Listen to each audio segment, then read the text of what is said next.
नाचेगा नहीं ना ब्रेकफास्ट नहीं मिलेगा। अब सोच लो अपना अपना हिसाब।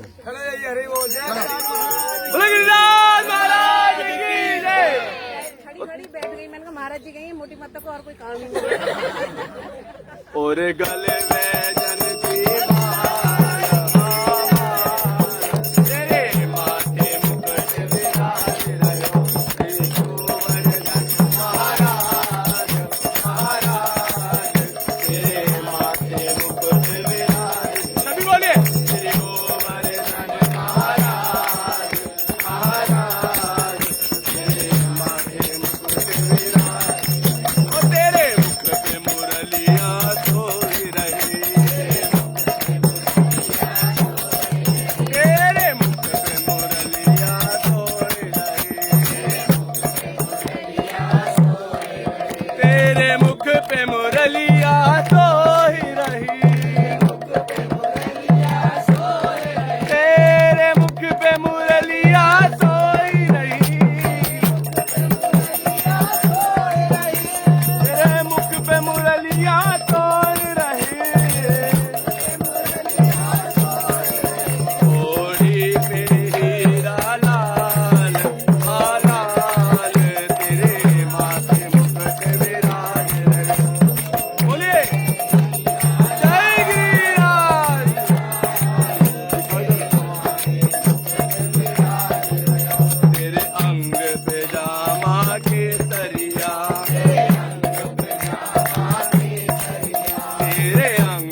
देखो पीछे आवाज आ रही है, माइक नहीं लेकर आए ना। सब पास पास आ जाइए। ये इधर जगह क्यों है? इधर वो कहाँ है दूसरा? ठीक है, आवाज आ रही है? कहाँ तक? पीछे तक। सुनो, गुरु जी की कृपा से हम लोग श्री गोवर्धन जी की परिक्रमा देते देते इस स्थान पर आए। इसका नाम है संकर्षण कुंड। यहाँ का बहुत महात्म्य है। अभी हम लोग सड़क के रास्ते से आए, अभी यहाँ से हम भीतर की तरफ जाएंगे, एकदम गिरिराज जी के साथ साथ चलेंगे। ठीक है, ये स्थान जहाँ से हम अभी आए, ये स्थान का नाम अन्योर ग्राम, अन्योर ग्राम के संबंध में बतलाया, भागवत की कथा में भी बतलाया था। अभी हम थोड़ी दूर आगे 5 मिनट और आगे जाएंगे, वहाँ गोविंद कुंड आएगा, गिरिराज जी की कथा वहाँ सुनाऊंगा। लेकिन पहले वो बता दूं, पीछे वो एक स्थान है जहाँ पर आप लोग श्रीनाथ द्वारा गए। हाँ, वहाँ पर कौन है? गोपाल जी का दर्शन है। वो गोपाल जी कहाँ से प्रकट हुए? इसी स्थान से ही, इसी स्थान से गोपाल जी प्रकट हुए। वे गोपाल जी जमीन के अंदर धसे हुए थे। एक बहुत बड़े संत हैं जिनका नाम, एक बहुत बड़े संत हैं जिनका नाम हुआ श्री माधवेंद्र पुरी। उनके पूरे जीवन का नियम था कि मैं कभी भी किसी से कुछ मांगकर नहीं खाऊंगा, सिर्फ दूध पीऊंगा बस। वो भी कोई अपने आप से देगा तो, मैं नहीं मांगूंगा। देखो कैसा कठोर संकल्प है। कोई अपने आप से देगा तो, और वो भी क्या? सिर्फ दूध। ऐसे संकल्प से वे सब जगह विचरण करते करते जब यहाँ पर उपस्थित हुए, चुपचाप बैठे हैं, एक छोटा सा बालक आए, श्याम सलोना, बड़ा सुंदर सा एक बालक, हाथ में मटकी में दूध लेकर बोलते, बाबा ये दूध पी लेना, मुझे पता है तुम भूखे हो। तुमको कैसे पता मैं भूखा हूँ? बोलते, मैं नहीं जानता, मेरी मैया यहाँ से जा रही थी, उसने देखा आप बैठे हैं, बाबा बैठे हैं, तो उसने बोला जाओ बाबा को दूध दे आओ। और बाबा, हमारे वृंदावन में, गोवर्धन में कभी कोई भी भूखा नहीं रहता, यहाँ कोई भूखा नहीं रहता, इसलिए आप ये दूध पी लेना। ये बोलकर बालक चला गया। बालक चले गए और ये चुपचाप वो दूध पान किए। बोलते, आज तक कितनी बार मैंने दूध पान किया, लेकिन ये वाला दूध तो अमृत के जैसा लग रहा है, इतना स्वादिष्ट, अमृत जैसा इसमें। क्यों? वे छोटे से बालक कौन थे? बोलते, कन्हैया ही आए थे वे दूध देने के लिए। इन्होंने दूध तो पान कर लिया, लेकिन विचार करने लगे, इतनी सुंदर छवि, इतनी सुंदर बोली, सब कुछ अमृत ही अमृत लग रहा है। रूप भी कैसा, बड़ा सुंदर, नेत्र भी कमल के जैसे थे।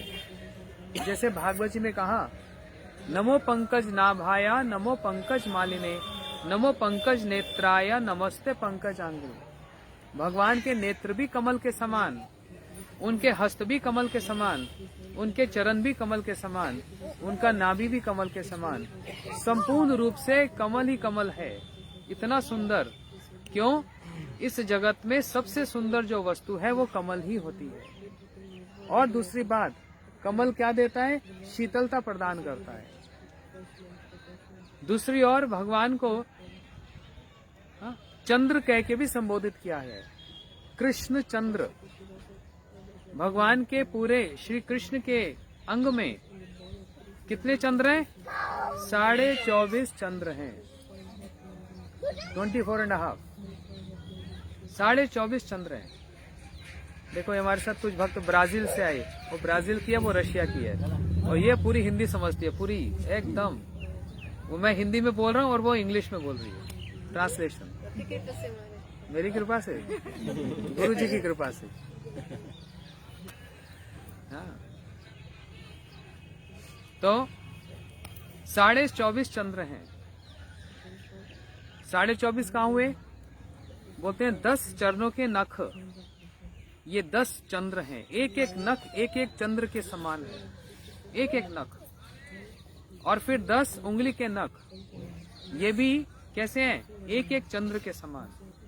एक चंद्र की इतनी शीतलता होती है कि दिन के ताप से रात में जब चंद्र उदय होते हैं तो कितनी शीतलता जगत को प्रदान करते हैं। तो 10 चंद्र चरणों में, 10 चरण उंगलियों में 20 चंद्र। भगवान का जो मुखमंडल है वो एक चंद्र के समान। और ये जो 2 गाल हैं, कपोल, ये एक एक चंद्र के समान। कितने हो गए? 21, 22 23 और 23। भगवान जो तिलक धारण करते हैं वह एक चंद्र है। कितने हो गए? 24 तिलक के नीचे एक बिंदु है, वह है आधा चंद्र। इसलिए 24.5 चंद्र श्री कृष्ण के स्वरूप में कितनी शीतलता प्रदान करने वाले होंगे, विचार करो। हम एसी ऑन करते हैं कि हमको ठंडा लगे, हाँ? लेकिन देखो यहाँ पर कितने संत महात्मा रहते हैं, कोई कूलर नहीं, कोई एसी नहीं। किसका चिंतन करते हैं? और वो क्या प्रदान करते हैं? शीतलता प्रदान करते हैं। निताई पद कमला कोटि चंद्र सुशीतल। भगवान के चरण कैसे हैं? बोलते हैं करोड़ों करोड़ों चंद्र की से भी अधिक सुशीतल हैं। ये जो चंद्र है, यही पास में गोवर्धन जी के उधर रास थली है। सूरदास जी वहां पर भजन करते थे। उस रास थली पर जब श्री कृष्ण रास करते हैं, वह रास ब्रह्मा जी की एक रात के समान था। ब्रह्मा जी की एक रात कितनी होती है? बोलते हैं 4 युग। जब 71 बार मीन 71 टाइम्स, 4 युग जब 71 टाइम्स बीत जाते हैं तो वो एक मनवंतर होता है। ऐसे जब 14 मनवंतर बीतते हैं तो ब्रह्मा जी की बस रात होती है 12 घंटे की। पूरी इतने बड़े लंबे समय पर रास हुआ, चंद्र भी रुक गया और चंद्र फीका पड़ गया। क्यों? भगवान के नख चंद्र से जो छटा निकलती है, उन छटाओं की एक किरण, सिर्फ एक किरण ही उस चंद्र के तेज को फीका कर देती है। ये श्री कृष्ण का स्वरूप है। नव जलधर, उनका रूप कैसा? बोलते जैसे आकाश में काले काले मेघ हो, ऐसा। अपने कंठ में ये पीताम्बर धारण करते हैं। जैसे मेघों में बिजली चौंकती है, ऐसे उन्होंने पीताम्बर धारण कर रखा है। और सिर पर क्या धारण कर रखा है? मोर पंख धारण कर रखा है। वरहा पीड़म नटवर वप्यो कर्ण्यो कर्णिकारम। मोर पंख क्यों? बोलते हैं जो मयूर होता है वो मेघों को देखकर नाचता है। उसको जितना खिलाओ पिलाओ वो नाचेगा नहीं। आप घर में पाल के भी रखो तो वो नाचेगा नहीं। मेघ किसका संग करते हैं? बोलते मयूर किसका संग करते हैं? बोलते हैं मेघ का संग करते हैं। जैसे आकाश में मेघ देखते हैं नाचने लग जाते हैं, अपने पंख फैलाते हैं। तो बादल तो आकाश में होते हैं, मेघ तो जमीन पर नहीं आते। लेकिन कृष्ण का रूप देखा, कृष्ण का रूप कैसा है? बोलते हैं नव जलधर मेघ। नए नए जो काले काले बादल, भरे भरे जो वर्षा करने वाले, वो यदि भूमि पर चलने लगे, मतलब श्री कृष्ण के रूप को देखकर मेघों ने देखा नहीं, कृष्ण के रूप को देखकर मयूरों ने देखा ये तो मेघ ही यहाँ पर चले आए, इसलिए अपने पंखों को फैलाकर नृत्य करने लगे। हजारों हजारों मयूर नृत्य करने लगे। वो मेघ तो वर्षा करते हैं और श्री कृष्ण रूपी मेघ क्या वर्षा करता है? वो तो कृपा का वर्षा करते हैं। हे कृष्णा करुणा सिंधु, ये करुणा के सिंधु हैं। सिंधु मतलब सागर। सागर से ही क्या होता है? जल इवेपोरेट होता है और फिर मेघ बनते हैं और फिर वर्षा होती है। यहाँ पर सिंधु कौन है? बोलते हैं राधा रानी। इन राधा रानी से ही वे मेघ में वो जल आता है और फिर क्या बरसता है? करुणा बरसती है। श्री कृष्ण जो करुणा बरसाते हैं वो राधा जी के कारण ही बरसाते हैं। इसलिए राधा जी का एक नाम क्या है? करुणामयी, कृपामयी, दयामयी श्री राधे। इसलिए हे कृष्ण करुणा सिंधु। और क्या है? दीन बंधु। जो दीनहीन हैं उनके बंधु हैं। यदि हम अपना ऐश्वर्य दिखाने जाएंगे, अपना कोई अभिमान दिखाने जाएंगे, तुरंत चूर कर देंगे। ये तो यही स्थान है जहाँ पर अभिमान चूर हो गया था। किसका? बोलते हैं देवताओं के राजा इंद्र का। अभिमान चूर कर दिया। इंद्र समझता मैं ही भगवान हो गया। जिसको थोड़ी सी प्रभुत्ता मिल जाती है ना, मतलब जिसको थोड़ी पोजीशन मिल जाती है तो सोचता है मैं ही, बस सब कुछ मैं ही हूँ। इंद्र भी यही सोचने लगा। तो ये स्थान ही क्या है? अभिमान भंजन स्थान, जहाँ पर अभिमान समाप्त हो जाए। मैं ये हूँ, मैं वो हूँ, सारी उपाधियां जहाँ पर समाप्त हो जाए। और क्या एक ही उपाधि रह जाए, मैं कौन हूँ? श्री कृष्ण का दास हूँ। इसलिए वो जो इतने बड़े संत महापुरुष जिनका नाम हुआ श्री माधवेंद्रपुरी, इनका नाम लेने से ही व्यक्ति कृष्ण की कृपा का पात्र बन जाता है। इसलिए सभी बोलो, क्या नाम था? माधवेंद्र। क्या नाम था? माधवेंद्र। हाँ। तो जो दूध पान करके उनको थोड़ी सी तंद्रा आई, तंद्रा समझते हैं, थोड़े से नींद आई, और उसी में स्वप्न में वे गोपाल जी जो वहां पर धसे हुए थे, गोपाल जी ने स्वप्न में कहा, हे माधव, मैं आप ही की प्रतीक्षा कर रहा था। मैं यहाँ पर भूमि में धसा हुआ हूँ। कितने समय से यहाँ पर मेरे को ताप लगता है, मेरे को प्यास लगती है, मेरे को भूख लगती है। हे माधव, मुझको यहाँ से निकालो, मुझको यहाँ से निकालो। तुरंत ये उठे और गांव वालों को इकट्ठा किया, और जमीन को जब कुदेरा तो वहां से बड़े सुंदर गोपाल जी का विग्रह प्रकट हुआ। बड़े सुंदर। बोलो श्री गोपाल जी की जय, श्री गोवर्धन नाथ की जय। बीच में जय जय बोलनी पड़ती है, पता क्यों? क्योंकि अब सब मैंने सोने की बात की तो सबको नींद आ गई। 15। कोई नहीं, अभी प्रसाद आ रहा है, अभी सबको जगाएंगे। अभी ये बस हमारी आधी परिक्रमा तो हो ही गई, अब आधी और है, चिंता मत करो, बहुत जल्दी बीत जाएगी। एक साथ चलेंगे ना, पता नहीं लगेगी। तो देखो कैसे जब गोपाल जी प्रकट हुए, इतने सुंदर रूप, सारे ब्रजवासियों ने मिलकर गोपाल जी का अभिषेक किया।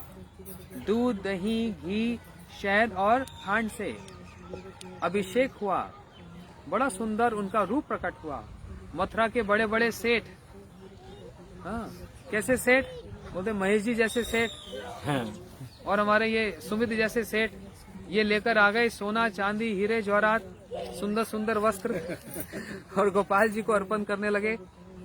सभी बड़े बड़े व्यापारी आकर रोज कहने लगे, आज मेरी तरफ से अभिषेक। और 2 वर्ष तक अन्नकूट उत्सव होता गया, 2 वर्ष तक अभिषेक होता गया।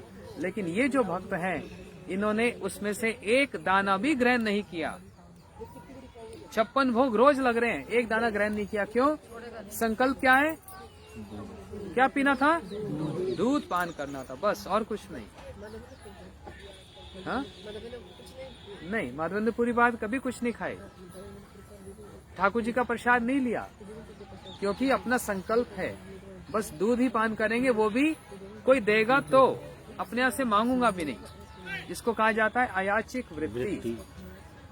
हाँ, कैसा कठोर संकल्प है। देखो,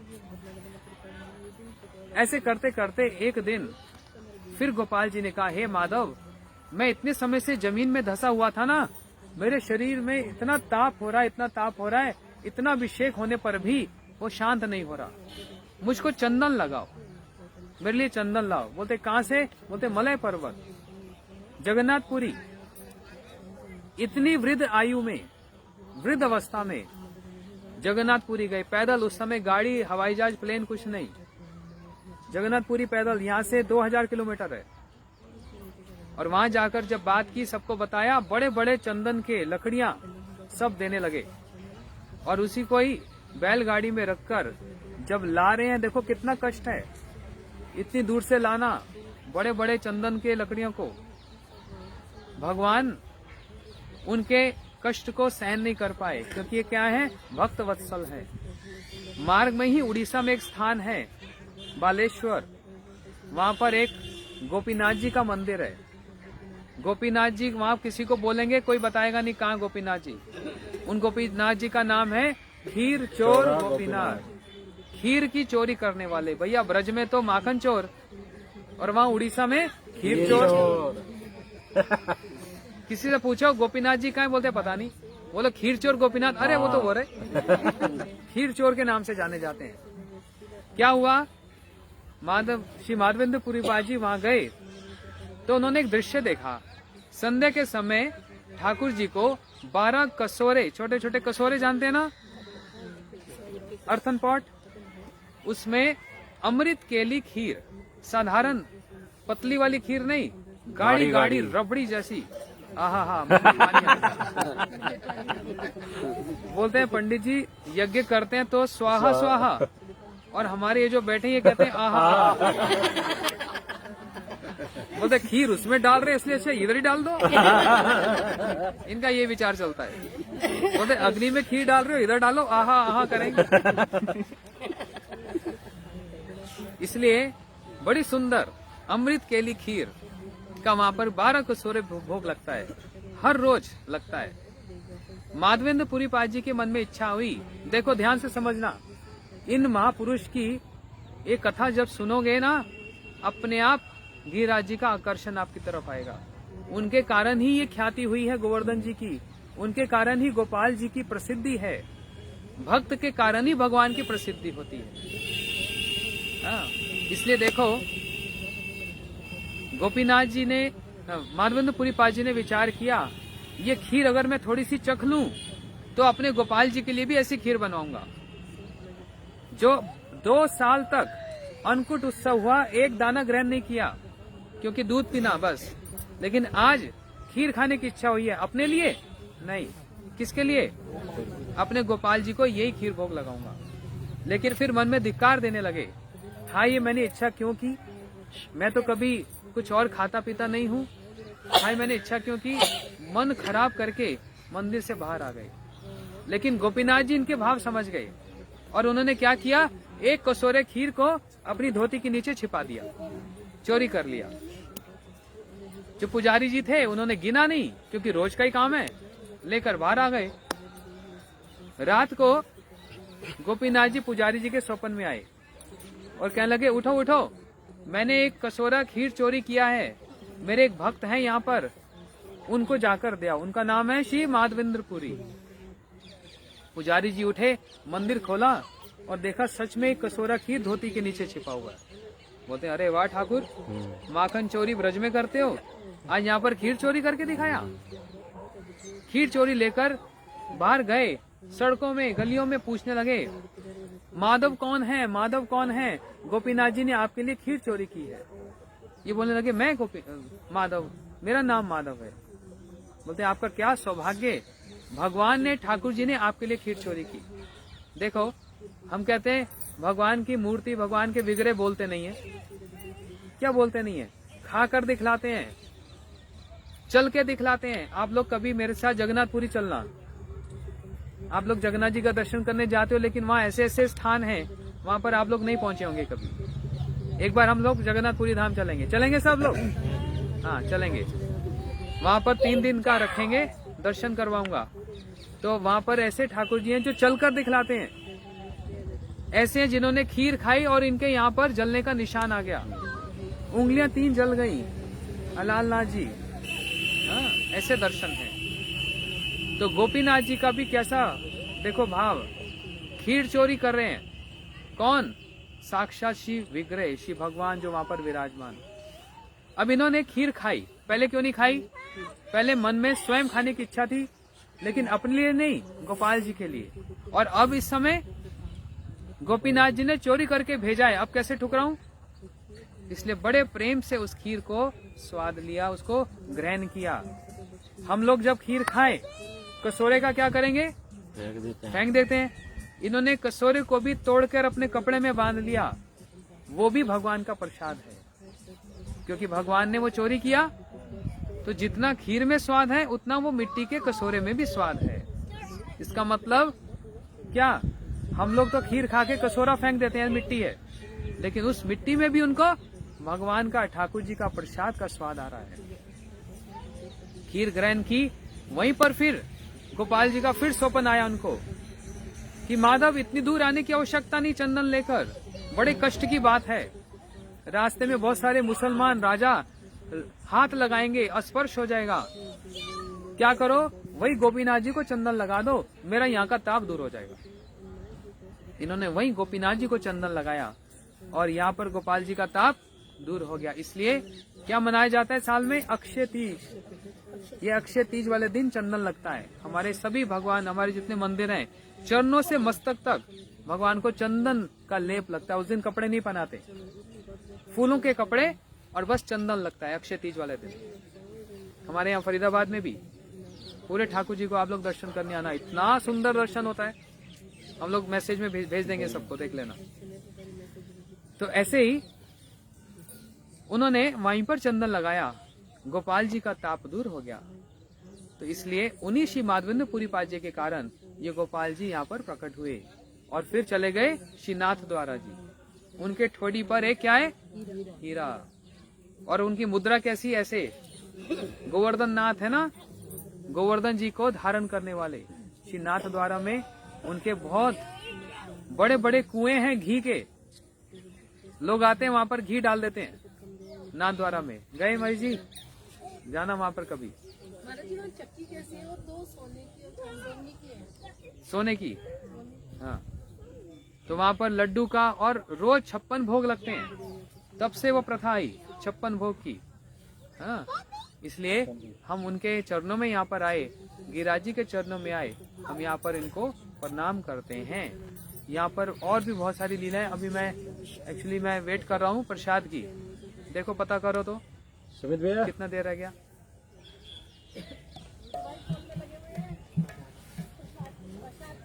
भूख लग गई सबको? आ गया? चलो एक भजन गाओ।